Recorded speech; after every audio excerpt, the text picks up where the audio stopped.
Well, hello and welcome to Insight with Political Tours, the travel company led by reporters around the world. 40 years ago this October, the IRA narrowly missed killing Margaret Thatcher in possibly the most audacious attack on the British government in centuries. A bomber managed to place a device in the Grand Hotel where she and most of her cabinet were staying during the Tory Party conference, killing 5 and injuring 34 others, many of them for life.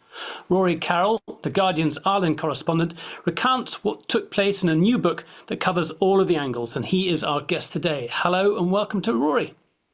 Hey, Nick, thank you for having me. Hello, everybody. Thank you very much indeed. Here is the book. I really enjoyed it. I couldn't put it down, and I'll say a bit more about some of why I couldn't put it down. There's a sort of personal reason for that in a moment. But the obvious question is, why write about it now? I know it's the 40th anniversary, so a good time to publish it. But why did you choose to do this? I stumbled across it, and the story just grabbed me, and there was, and I wanted to do it. And so then sort of the why now, there's no real compelling reason except that now there's the 40th anniversary is coming up in October. So there's a nice kind of round number to it. But it was, from a storytelling point of view, it wasn't a sweet spot because it's between kind of history and journalism, because enough of the protagonists are still alive today that I was able to go back and speak to the IRA bomber, the guy who planted the bomb, people who were with Thatcher in her suite when the bomb exploded, and especially with the police who were then involved in the manhunt for the bomber and his accomplices. So, history, which I love, it was gave so much of the context, but you could actually still go to human beings and ask them kind of stuff for sensory detail about, to bring people's personalities to the fore and to be able to kind of recreate scenes and to kind of think of the story in scenes. And so for that, you really needed people who are still alive. So that was really the main reason to do it now. I have a personal connection. At 6 o'clock in the morning of the morning that bomb went off, I got woken up. I was at boarding school. My housemaster shook me and said, "Nicholas, your parents have been in a bomb attack. There's been a bomb attack in Brighton, but they're fine. They're okay." And then I got up and I turned the TV on in the house that we were in, and there I saw the pictures unfolding, and I saw Norman Tebbit being extracted live from the hotel.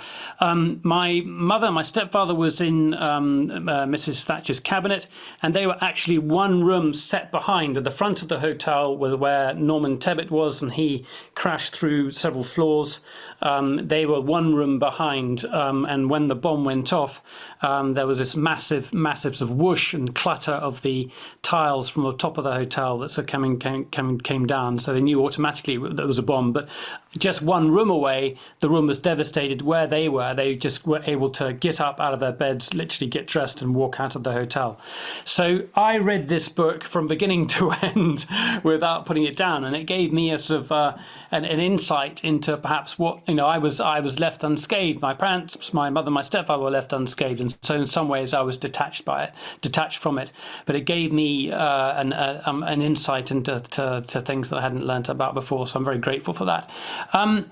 You start the book, you go back, you set the scene in a way that makes this plan seem a very personal one. Can you describe that? Essentially, this comes out of the hunger strikes and Mrs. Thatcher's failure to capitulate, if you like. It was a very personal plan.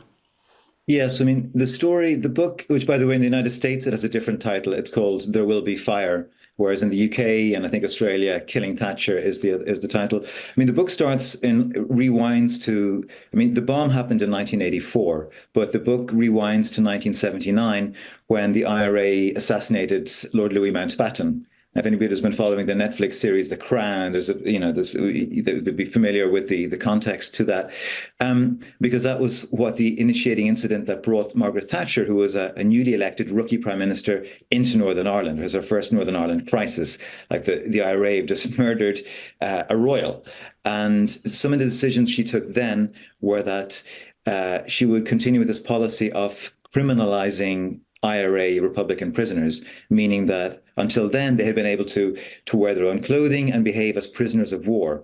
And for them, that was very important for the sense of legitimacy. Once that was taken away from them, the Republican prisoners felt that, this was a battle worth dying for the status of being a prisoner of war. So they went on hunger strike.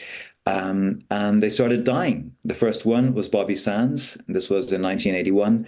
And they thought that Margaret Thatcher would blink, partly in a kind of very naive, sexist way. They thought, oh, well, she's a woman prime minister. She's maternal. She won't let these men starve themselves to death. But she did. She felt it was a point of principle. And so 10 Republican prisoners died, the first being Bobby Sands. And this was a traumatic incident for the nationalist Republican community in the north of Ireland and also in the south of Ireland. And they blamed Margaret Thatcher for it. And she became, rightly or wrongly, it was blamed on her. And she was demonized and became a hate figure on par, really, with Oliver Cromwell from, centuries earlier. And so for the IRA to go after Thatcher, there was two reasons. One was to break the stalemate of the Troubles, and the other was purely personal. It was revenge. Their comrades had died under these horrific circumstances, and they blamed it on her, and so they wanted payback. And I think one of the things that comes out is that this was not. There were arguments about this. The idea of killing Thatcher and wiping out the cabinet was a controversial one, and I think perhaps Gerry Adams at the time might have been against it. You hint at that. Yes, because the IRA Army Council, kind of the leadership body, were aware that to go after Margaret Thatcher, the Iron Lady, and her entire cabinet was a huge escalation in terms of just, the political ambition of the violence. And that were they to succeed and actually to kill her and wipe out her cabinet, the repercussions would be huge. And nobody could know exactly what would happen, except they're pretty sure that British special forces would come hunting them until the end of their days. Some of them were okay with that. They thought, okay, I'm committed to the struggle. If at 3 a.m, the SAS kicked down my door and shoot me in my bed, so be it. Others were like, well, no, they're not willing to pay that price. And so there was this division within Republican circles as to how far they're willing to go. And yet, also how effective politically it might be, or to what effect it would have politically if they did manage to kill her. Absolutely, because it was they had no idea. No one knew what would unfold if Thatcher were to die, and so it was a complete gamble on their part. And there was a lot of nervousness within the IRA over what they were doing. And then also the strategy, the idea at that point, from 69 until 79, really, that most of the conflict had been fought in the north of Ireland. And so that the idea of bombing, there had been bombs in Britain, but the idea of focusing the campaign on England was also new and not necessarily an established idea. Yes, because we were at this point 15 years into what was known as the Troubles. And there was this sense of stalemate, of fatigue. English people, even Irish people in the South, were kind of bored, horrified by the violence, but also bored with it because there was a sameness to it. It just felt like this dreary, endless thing. And so for the IRA, they didn't want to be contained in this kind of little bubble of violence in Northern Ireland. So they felt that, one bomb in London or in England, in terms of propaganda, was worth 100 bombs in Belfast. And, if that one bomb in England could happen to also kill the prime minister, well, it's on another level. Because to think back, like nothing had been tried like this against the British Crown or the British state in centuries, not since the Gunpowder Plot of Guy Fawkes of the 16th century. Now, that bomb and that plot to blow up Parliament was exposed, and the bomb didn't even go off. And yet children to this day celebrate, Folks Night. They sing rhymes about that. And so that was the level of ambition in behind this plot. Let's talk about the bomber himself, Pat McGee, or Patrick McGee. He actually, I didn't know this, he actually grew up partly in England. Yes, and that in a sense gave him his kind of secret weapon, which was that he'd been born in Belfast, working class kind of nationalist background. But as a boy, his family moved to the north of England for his dad's job. And so Pat McGee grew up somewhat alienated from England, but he grew up with an English accent. So when, as a teenager, he moved back to Belfast, he still had an English accent, which he very much tried to lose because his Belfast mates were like, "What about you?" You know, he said. So he didn't want to keep it, but he was able to turn it back on if he needed to. And this was crucial because for the IRA, when they were operating in England, this was behind enemy lines, if you like. They were far out of the comfort zone of Belfast or Northern Ireland, where you have kind of a hinterland of sympathisers. Over in England, you have none of that. And also a Northern Ireland accent sticks out like a sore thumb. And yet few IRA volunteers at that time could put on an English accent. I mean, they hardly ever left their own kind of neighbourhood, let alone Northern Ireland. Whereas Pat McGee could. He could put on the accent. He could pass for an Englishman. He'd lived in London for a bit. And so this was gold dust in terms of an operational sense. And so he was kind of one of the ideal candidates to be this kind of, in IRA terms, sort of like a commando operating behind enemy lines. He himself admits that the IRA gave him a purpose that he didn't have before, and growing up he was continually getting into scrapes, getting into trouble at school, and actually spending a bit of time at Borstal, and then I think it's Norfolk police some stage actually take his fingerprints and his palm print, and that proves to be a critical factor later on when they're looking for the bombers themselves.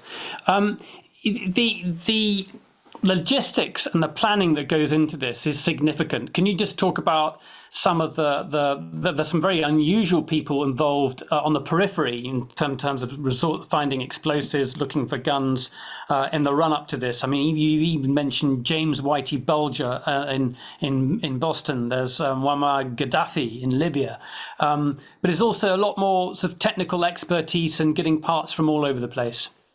Yes, I mean the IRA at that time were trying to source weapons from Libya to renew a link, kind of an arms funnel from Tripoli.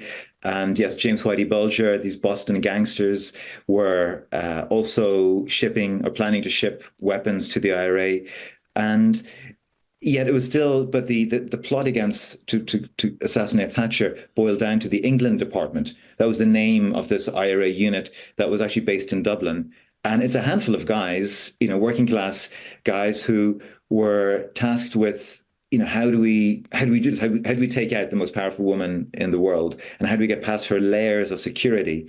And so they knew that there's one place every year where they knew she would be in advance, which was the Conservative Party conference. Some years it would be in Brighton on the seafront, another year it would be Southampton. And so they thought she'd be. Oh, sorry, Blackpool. Yes, thank you. And so they knew she would stay in a hotel. It was kind of the equivalent of a Republican or Democratic Party, national conference for 3 days. And so they thought, well, the hotel, we can plant the bomb in the hotel. And they didn't want to screw it up because they knew they'd get one chance and one chance only at this, because after this bomb, security protocols would be completely kind of revolutionized. And so they thought they spent about 3 years of reconnaissance. They spent in 1982 and 1983, they sent scouts over to England to scout out and to monitor the Conservative Party conferences to see what were the security protocols, how many police were there, what were they doing, which hotel did Thatcher stay in, which suite did she stay in, what times was she there at, and so forth. And then once they decided to they were going to pick in the Brighton Party conference in October 1984, they then customized a bomb with a circuit board that went the timer, and that to kind of then pick who would be the right operator to go and plant the bomb. And it was, there's probably about 36 people in all in the links in the chain, from doing the reconnaissance to developing the bomb, testing the bomb. They also sent a kind of surveyor, a construction engineer to the hotel, the Grand Hotel, months in advance of the bombing to investigate the architecture. This is a live interview. Hang on a second. So hang on for a second. Carry on, Rory. And so they because they study the architecture of the hotel. And as it happened, the Grand Hotel in Brighton is this kind of 9-story Victorian edifice. It looks like a kind of a wedding cake of a hotel. And so they studied it. They thought, okay, what's our best chance here? And so they constructed the plot, the bomb, the circuit board, the timer, and then the last link in the chain, who was Patrick McGee, who's tasked with planting the bomb, concealing the bomb. Now, they were doing all of this, and this level of planning and advanced planning is very unusual for the IRA. I mean, they're all the time under pressure from the security forces, the police, the army. They're having people being arrested all the time. Arms caches are being discovered. There are informers within their ranks. It's not conducive to long-term planning. And so they usually tended to just look maybe, a few weeks in advance. But in this case, they made an exception for Thatcher and for this plot. And they were planning it years in advance. And extraordinarily, they kept it, to use their terminology, tight. It didn't leak. And at this time, the IRA were, I think it's fair to say, kind of riddled with informers. And yet this particular operation, not a word of it was leaked out to the British security forces, so that hence when the time came, it was a complete surprise. Rory, can you just describe McGee getting to the hotel and then, literally taking his cases in and checking in? Because it's a critical moment. It is, and that's why actually there's a prologue to the book where it's this scene. If you can imagine, it's September 1984. It's it's the end of season, end of summer. And Brighton is a lovely, coastal resort. And he checks into the hotel on his own, and he's well dressed. And this is 3 weeks before the Conservative Party conference. So there's no security, really. There's no police. There's no kind of spies or intelligence agents checking the hotel.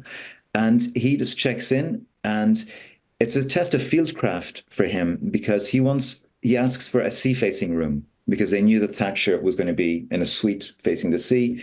And beyond that, he had a kind of a matrix of rooms which would work in terms of planting the bomb. And as so happened, the receptionist offered him one of the rooms that was kind of acceptable from a bombing point of view. And he said, okay, I'll take that, on the 6th floor. And she then handed him a registration card. And of course, he's using a pseudonym. There's a whole separate subplot as to the pseudonym he used and why he used it, which I found fascinating. The name of an IRA bomber already in jail. Yes, he used the name of another bomber was in jail, who himself had used another pseudonym of an earlier IRA bomber in jail from a previous generation. And so in a sense, there was like, they're going back several generations of IRA bombers, like one saluting the other. But anyway, he's handed the registration card.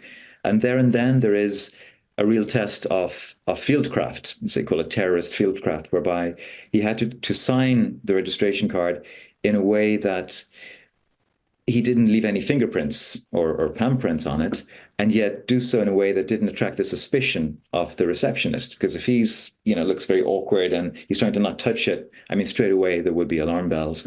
And so he's trying to sign it and then slip it back to her without, leaving any prints on it. And he thinks he succeeded.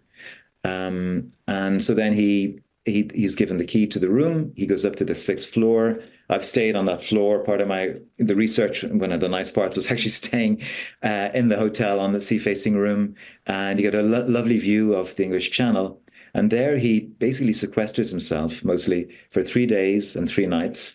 And it's his job to assemble the bomb, hide it under the hollow of a bath, and then put a panel back on the bath and conceal the fact that anything has happened, and set the timer, of course. Well, the timer has already been set. And then to simply just walk away, to check out of the hotel, and he walks away. And the bomb is, I'd say, ticking. It was an electronic, it was pulsing down to a 3-week countdown down to the chosen minute, the chosen second of detonation. Which is about 3 a.m. in the morning. In a second, we're actually going to speak to my mother. We've managed to get around some technological hitches, but I hope we'll talk to her in a second. But the timing was, because that was deliberate, the timing, wasn't it? That was to go off the middle of the night. They chose the last night of the Conservative Party conference.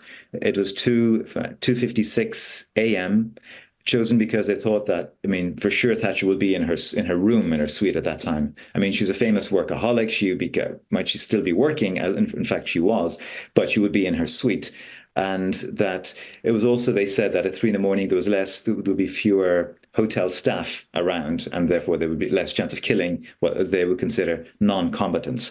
And so that was it. And so they guessed right in that when the bomb ticked down, she sure enough was 5 floors below in her suite. And so when the bomb detonated, I mean, she was right below in the path of what would become this avalanche. Yeah. Okay. Well, I hope my mother can hear me. And we'll just open our microphone.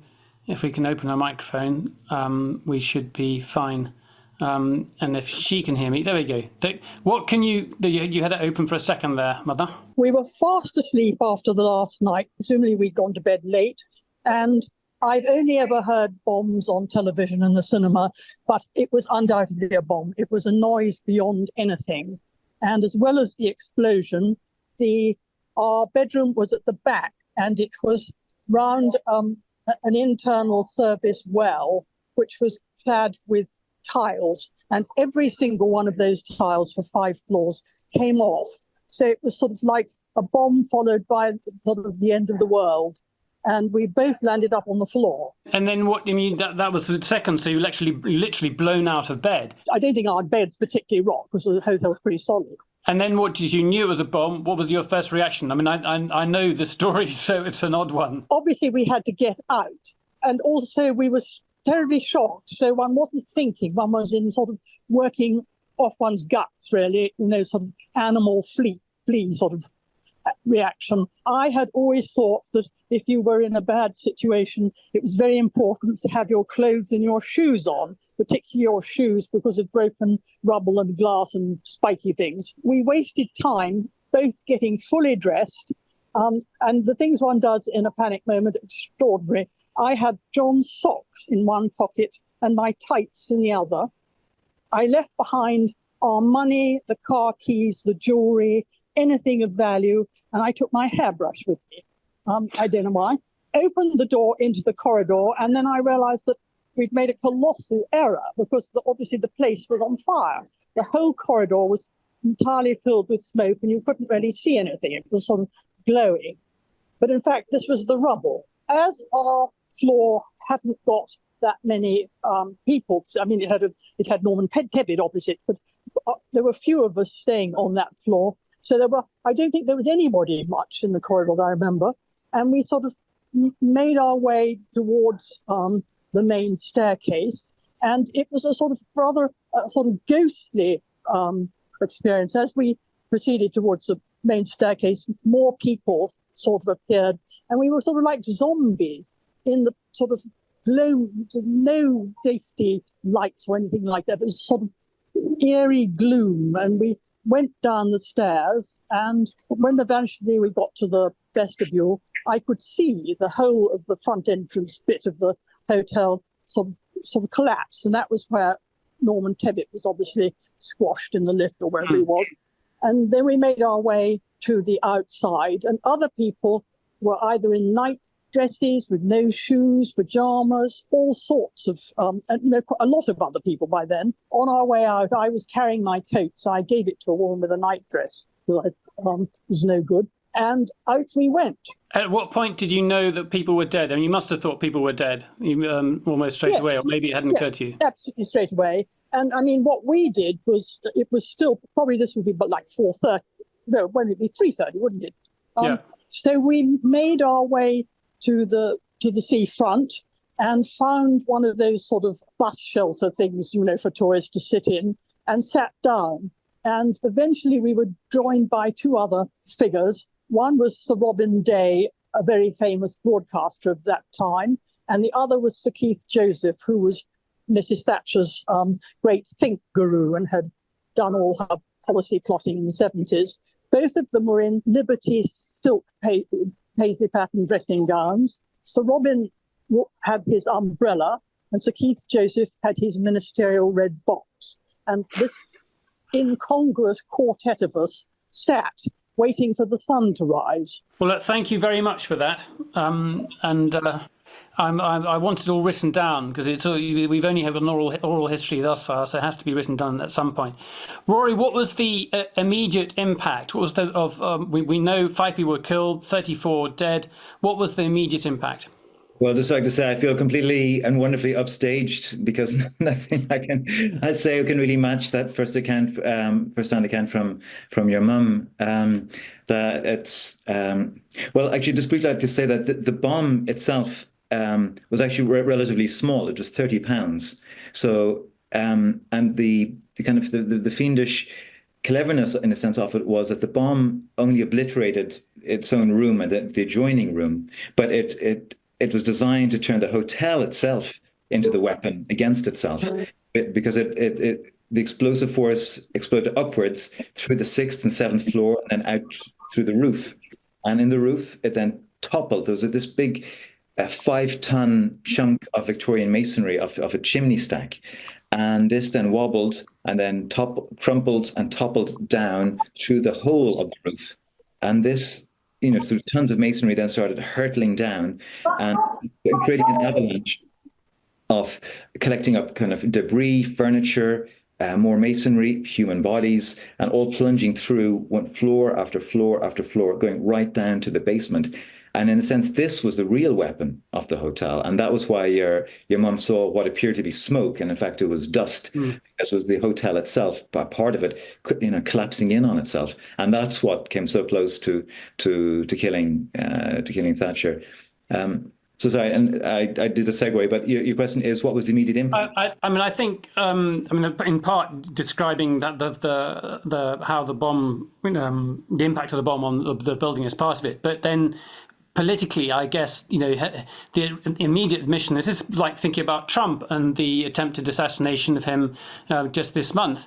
How did they manage to, how was this possible? How could they get so close? You almost lost a sitting prime minister, along with many of our ministers. I mean, the success in a way and the appalling security failure was enormous. Yes. And of course, this is all with hindsight. At the time, it didn't seem that obvious. One can say that the security forces should and could have anticipated this because they knew the IRA had this technology. They knew that they were cannibalizing VCR recorders to make timers that could basically make a time bomb that could tick down to months in advance to a precision second, and it could be used to target VIPs. An army report years earlier had almost predicted this, and yet they didn't see it. They just simply didn't conceive of the IRA's ambition. And as it turned out, there was a big coal miner strike on in England at that time, which was extremely, well, I'd say at times very violent. And so the police were focused on the vision of hundreds, if not thousands, of striking coal miners invading Brighton and trying to storm the hotel or the conference. And so there's a huge police presence, but all focused outwardly, thinking, what if busloads of miners could arrive? They were not thinking of the fact that the IRA might have been there weeks in advance. So they did cursory searches of the hotel. When Thatcher arrived, they only had searched part of that floor. And so they simply did not anticipate it. They didn't do a full search. They didn't seal off the hotel. They didn't make a sterile zone. Things that are so commonplace nowadays. It simply didn't exist at that time. And so it was a huge intelligence failure. Also, the fact that their spies or intelligence had not penetrated the IRA well enough to get a heads up about this. In terms of the political impact, in the short term, I mean, Thatcher, well, firstly, her team, her advisors, her security chiefs wanted to bustle her back to Downing Street, like just get her out of there as fast as possible. And yet, being Margaret Thatcher, she said, no, I'm not going anywhere. The last day of conference starts in 5 hours. It will go ahead on time. And so sure enough, it went ahead on time. She gave a bravura keynote speech, which ironically enough, she had to soften because before the bomb, she had planned this speech was going to be a tirade against the opposition Labour Party about how they were the enemy within. And Americans now could kind of empathize with how polarized Britain was at that time politically between the left and the right. Well, she was going to go all out, attacking the opposition as basically traitors. And Yet in the aftermath of the bomb, she had to rewrite the speech just hours before with her team to make it more a unifying speech. I mean, she couldn't kind of go after them. And so in the very immediate short term, I mean, it softened her politically, but that only lasted maybe, I don't know, a few hours or a few days before she went back to, to being the Iron Lady. In a moment, we'll talk about the hunt for the bombers and the team around the bomber. But I do want to have one more word with my mother in a second, because I know she's actually got to get on her way. She's in the middle of a car journey somewhere. But I also want everyone's questions. If you've got questions, please do put them down in the Q&A box. And so we can spend the next sort of 20 minutes or so putting questions to Rory. Mark, if you're still there, I mean, in the months afterwards, what was the impact on you? Did you think back on it? For me, it felt very remote. I mean, if I'd obviously, if I'd lost my mother, my parents in this attack, it would have been absolutely appalling. But it was something that happened on TV. It was too far away from me. But I wonder whether it had a sort of longer term impact on you. If you can hear me, but you need to open your microphone in order to speak. No luck. Okay, we're going to move on then. We'll let her get on her journey and go her way. So the hunt gets underway. I'm unmuted now. Okay, there we go. So I not long afterwards, I remember you having a car crash about 3 weeks later. I wrote the car off a week later, and I should never have been allowed to drive. And I suppose all those years ago, people didn't take account of post-traumatic stress, and obviously I shouldn't have been driving. I just overtook somebody on a hill, smashed into another car. And did it have an impact on you? I mean, I think of the house that we live in now, and I can still see the security. There's a bomb-proof letterbox outside. There's the matchstick boxes, which was where you got the anti-terrorist police if something were to happen. We had the precautions around us. But for me, it was all very abstract. I didn't sort of think about it much, and I wonder if that would be the same for you. It's something that happened, and then you moved on. Well, all the insecurity was very intrusive, and the bomb-proof glass they put on the house in London is still there because it'd be too jolly expensive to take it off. I think we were very shocked, and I mean, I think we were sort of just couldn't stop talking about it for quite a few weeks afterwards. I mean, it was one's life. One had very few really traumatic experiences, and that was one of them. Yeah. Well, thank you very much. I'll let you get on your way. I'll drive on. Thank you. Bye. Okay. Bye-bye. Bye-bye. Okay, we just need to cut the sound there as well on the microphone. Wonderful. So, Rory, what did the intelligence services, what did the police? This was actually driven by Sussex Police, which is a regional police force with not very sophisticated technology. How was this investigation led? What did they have to go on?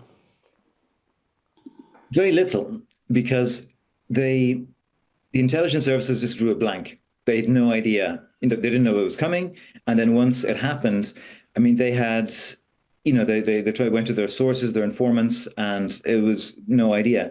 I mean, they had a list of folders of IRA bombers and suspects in their archives, which they're able to start working through as to who might it have been. But I mean, there was hundreds of IRA bombers at that time. So they didn't know. And the way British policing worked, that actually the lead investigator was, in fact, a Sussex regional police detective called Jack Rees, who, in the best TV movie style, he was on the verge of retiring. But he stayed on for this one last case. Now, Jack Rees had zero experience of the IRA, zero experience of bombing. I mean, he'd spent his whole career catching burglars, sex offenders, con men, and yet now he's leading, this, the biggest case, arguably in British criminal history, with the likes of whereas Ronald Reagan, the Soviet Politburo are all kind of looking to see, well, what's happened here? What's going on? And you had this local regional detective who's leading the case. And now he, as it turned out, I mean, he's physically a very big man and quite powerful. But he had a very nimble brain. He was self-taught, and he basically absorbed this huge amount of pressure and he had to then lead one of the biggest manhunts in British history. And they did two things very well. They had to comb through the rubble of the hotel and to try to extract any clues from that. And for this, they did have the help of Scotland Yard forensic detectives came in to help them and there they extracted from the basement, which you can imagine the scene, and just kind of like, I mean, your mom said it was like, the end of the world. I mean, that was, well, in the basement is where, people had died and where there was, debris. And if they extracted these registration cards, and there they started going through these registration cards to see maybe, because they didn't know, had the bomber been maybe as a workman, a tradesman, maybe an employee of the hotel, or maybe it had been a guest. And so they started going through these cards. And this is one storyline whereby eventually they identify the card that Patrick Magee had signed under a false name. And then there's one guest who just doesn't respond to any of the searches as appeals on the British TV programme Crime Watch for this chap Roy Walsh, and Roy Walsh never comes forward. That's right. And that Roy Walsh was the pseudonym they had used, and they had hoped that Roy Walsh would not come forward because they didn't know initially if Roy Walsh was a real person, an innocent guest, or the pseudonym of the bomber. And so once, Jack Rees appeared on TV making this appeal, well, Roy Walsh, please call in. And he's hoping that Roy Walsh, you'll never hear from him, meaning he's our guy. And so they identify this happened. It took about 4 months before they could identify the fingerprints. So they knew Roy Walsh, was a pseudonym. So this is the card which was the bomber had used. It took them about 3 to 3.5 months to identify a fingerprint on it because they didn't have computers really. This is like an analog era, and they had to kind of, with Scotland Yard, go through basically an exhaustive process of trying to find a match with their archives. They went through all the IRA known fingerprints, but this wasn't among the IRA fingerprints. This was actually cropped up in old records, which makes it even more astonishing that they actually found the match. Yes, the match they got was from Patrick Magee from the age of 15, when he'd been caught with a little gang of mates breaking into a butcher shop in the north of England and trying to get cash, apparently. And the police there in the north of England were very thorough, because not only had they done the fingertips, they'd also actually taken the palm print, which not every police force did. And it was actually the palm print, a fragment of palm, where they got the match. And which meant that they made this match about 4 months after the bombing. So this was now January 1985, which was a big breakthrough. And immediately it was also a dilemma, because they thought, okay, we now know who Roy Walsh is. It's Patrick Magee. And we got a whole big, thick file of other bombings that we think he has done. And they were able to identify where he was, which was in Dublin. He was now, at this point, having initially laid low, he thought he, in a sense, maybe got away with it. And he was now living relatively openly in Dublin.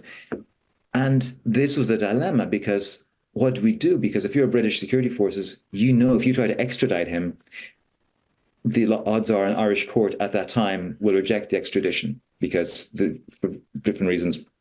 And thereby you will alert Patrick Magee to the fact that they're onto him. And so they decided. I'm going to cut the story there, because I think you've got to read the book in order to find out the rest of the story, which is excellent. And it doesn't end in Dublin.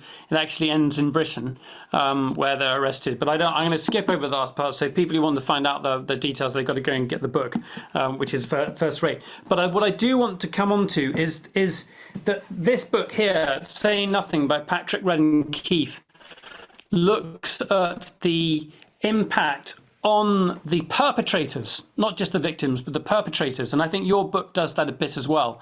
How does Magee reconcile this? He was released after the Good Friday Agreement, about 1999. He gets out of jail, having served, for about 14 years? And he takes a slightly different path. But I want you to talk about that, because there are many people who are who have been involved in the violence, been involved in the troubles, be it in the British Army, be it loyalist paramilitaries, be it former members of the Provisional IRA. And many of those people, and I've met a few of them, certainly when it comes to former IRA members, who are quite burnt up. I mean, their lives have not been pretty, and they've had a and they're burnt out in a way. But just tell us a bit more about Pat McGee. He is a very quiet guy. The other IRA people say, Pat, yeah, he's a quiet one. And, so he's not a loudmouth. He's also quite cerebral. And this became very apparent in prison because he studied and he got a PhD. He became Dr. McGee. He used his time very well. And that's not easy in prison. You get a lot of time, but for that, you need a lot of discipline, plus, brains. And he did that. I mean, he was a reader. He's very curious. And so he studied the literature of the Troubles. He studied how the Troubles have been depicted in fiction. And of course, he felt that often, British novelists portray the IRA as these kind of, psychopathic hoodlums. Whereas, for him and his own reality was, well, actually, no, I believe in my cause. I mean, we have this history for why we do what we do. Anyway, he emerges from prison as hopeful of an academic career, but no university will touch him for understandable reasons, because such is his notoriety that he's basically unemployable. So he gets some jobs working on building sites in Dublin. But then a very curious thing happens. He gets a phone call and a message, and one of the daughter, Jo Berry, and she was a daughter of one of the Conservative MP killed in Brighton, Sir Anthony Berry. And she wants to speak. She wants to meet Patrick McGee. And this was in around 2000, 2001. And she, so she's lost her dad in this horrific event, and she wants to find meaning in it. Like, why did this happen? She wants to understand it. And so she has this meeting with Patrick McGee, which happened in private. And he himself, he said he was very wary, kind of nervous. What does she want from me? But he was also curious, and and this was the beginning of what has turned into a remarkable friendship and partnership between Jo Berry and Patrick McGee, where they have tried to connect and build bridges. It's a metaphor they use repeatedly between these two sides, between, in this case, the perpetrator and the victim. I mean, she lost her dad. It really shaped her life. And they've appeared in different events, more than 100 events around the world, discussing this, about the attempt to bridge the gulf of difference between a perpetrator and a victim. And what's really interesting about it is it's not a simplified case of forgiveness, because Pat McGee to this day defends the IRA campaign as legitimate, and he defends the Brighton bombing, the bomb that he planted, as a legitimate act of war, of, you could call it asymmetrical warfare, because this was, as in his view, the only way that the IRA could kind of fight back against the oppression of the British state. And yet he says he now, through his relationship with Jo Berry, recognizes the humanity of the people he killed. And he expresses remorse for the pain that he inflicted and the lives he took. And I, for one, believe that he's completely sincere in that. And yet he still he still defends what he did. So, I've heard him compared to Hamlet. It's like, it's kind of, it has to be one or the other. But it's a gray, morally, it's a gray area that he inhabits. I can sort of understand him justifying, or trying to justify, or his justification. I'm not saying I agree with it. Of targeting, this is the government. These are political targets. They're people who are ultimately responsible for waging the war against us. But the next campaign, the team of bombers who were actually caught, and when he was caught, and again you have to read the book about it, were planning the seaside blitz. They were going to go from one hotel to another and basically blow up hotels with tourists in it. Now they might have said they'd have chosen times in which people weren't there, but it's very people stay in hotels. And had that bombing campaign succeeded, I'm sure that you would have seen many civilians dead. And I wonder how he would have sought to justify that.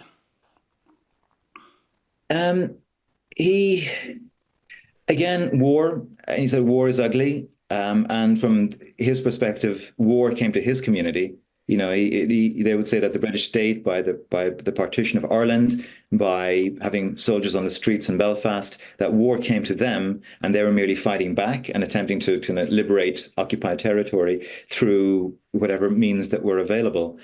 And that, and some IRA people to this day talk about, say, Winston Churchill and the morality of, the firebombing of Dresden, and what the British did and the American Air Force did to German cities, which by late in the war were largely defenseless and were actually even targeting arguably civilians, and how Winston Churchill's own morality evolved. Like in World War I, initially Churchill was horrified by the idea of bombing civilians, and then by World War II, he's fine with it. So McGee and other IRA men can speak on those terms of the moral choices and moral compromises one makes when you're in a war environment.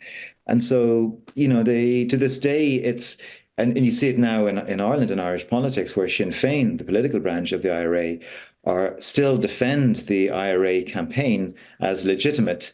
And yet, when you try to pin them down on particular bombings and shootings, and to justify those or not, they squirm, because the reality of actually what happened in terms of just lives taken, bodies destroyed is so awful that it's, when you bring it down to a human level, it becomes very difficult for them to justify it. It's hard to evaluate the political consequences of it. Within a few years, the British government signed the Anglo-Irish Agreement with the Republic of Ireland, giving the government of Ireland essentially a say in Northern Irish affairs. And then over the course of the next decade, you had the negotiations for the Good Friday Agreement, and ultimately the disarmament of paramilitary groups in Northern Ireland, and the peace that we have today, the kind of peace that we have today. Did the bomb alter or change that course in any way? Did it accelerate it, delay it? What do you think? Amazingly, I don't think it did. For such an audacious attack, Margaret Thatcher had been on this track towards an agreement, a historic agreement with the Irish government before the bombing. And after the bombing, she, although privately, she was much more affected by it. Just like the way your mother so eloquently expressed. I mean, she was, like any human being, affected by it. But in public, she wanted to keep this kind of impassive persona and to continue on as usual. Meaning to not either overreact by suddenly kind of unleashing the hounds of targeted assassinations or of mass incarcerations. She could have went for that, and she didn't. And instead, she's tried to continue as before. And so this Anglo-Irish Agreement of 1985 was basically trundled on, even despite the bombing. And I think it's to her credit that she really avoided an overreaction to it. And I mean, one could make a comparison with arguably 9/11 or the awful events of October 7th in Israel, whereby we saw those very, very different attacks with much, grislier and much greater loss of human life. But you compare the reactions, though, but in each three of those cases, it was an attack on the state. And Margaret Thatcher's response was remarkably restrained. And so I think, the Anglo-Irish Agreement set this template of relationship, of improved relationships between Dublin and London, and it was historic. And this helped cement a building block on which the Friday Agreement was later built upon. And so, it's one of the ironies is that Margaret Thatcher she was not thrilled with the Good Friday Agreement, and that the man who tried to kill her, Pat McGee, walked free from prison because of the Good Friday Agreement. So there's many ironies threaded into this story. But the main takeaway is that Thatcher decided to not overreact. We'll wrap up in just a second, and if anyone's got a last question, they've got to put it in very quickly. it's were there people who didn't want to talk to you? Were there people you'd like to have got to? I think you got to an amazing cast of characters. Obviously, some people had died, and you were unable to get their stories, including a key security official or policeman in Northern Ireland who really his actions really did help to track down Pat McGee. But were there people who would like to have spoken to who didn't want to speak to you? Yes, there's one IRA person in particular who could have filled in a few gaps around the senior level about who knew what when, because to this day, and I'm not claiming in the book that I answer every question about it, but certainly the IRA, it remains a very closed book because in theory, people could still be prosecuted for this. Realistically, it's not going to happen, but they could. So they still, as they say, keep it very tight. There was one former police detective I spoke to who had insights into this. It's kind of near the denouement of the book, which, spoiler alert, but happens in Glasgow, where this IRA team are being tracked. And I was able to get fantastic detail on the whole, kind of recreate the whole thing, except there's one segment where the IRA team are on a bus and the journey only lasted a few minutes, but it's a crucial moment. And I spoke to one policeman who was on the bus and I wanted to know, well, whereabouts were they seated and what were you watching? Just that granular detail.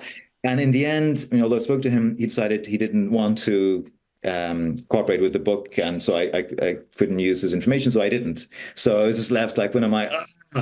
But so there's a few frustrations there, but I was lucky enough that people at this point now who were involved in this story are of an age now that many of them actually do want to tell their story, often for very different motives. And I'm thinking of the police as well as IRA people. And they feel that, they'd like to get it on the record of, what they did and why they did it.